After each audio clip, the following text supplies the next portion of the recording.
Napapansin niyo po ba mga bossing ko na ang dami-dami niyo ng mga pampaswerte pero parang hindi kasi naswerte? Ako po may tuturo sa inyo. March 3, full moon, bloody moon. Gawin niyo po ito mga bossing ko ha. Mas mainam na magawa niyo po siya para lumevel up ang swerte ninyo. At yung mga pampaswerte ninyo ay talagang maging totoong maswerte. Gawin niyo po mga bossing ko, alas 7 ng gabi, ipaglalabas niyo po yan. Kahit hindi naman lahat talaga kung sobrang dami.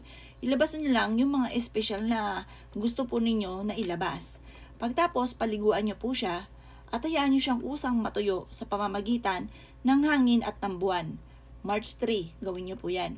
Pagkatapos mga bossing ko, i-overnight natin siya sa buwan mga bossing. At kinabukasan, ipasok niyo siya sa loob ng inyong tahanan. Nako mga boss, kung hindi niyo pa yung nagagawa, never niyo pang hindi nagagawa. Subukan niyo po yan kung gusto niyo lumevel up or maramdaman niyo ang swerteng dulot ng inyong pampaswerte. O paano mga bossing? Pag ginawa niyo po yan, kailangan lagi kang positive tuwing umaga.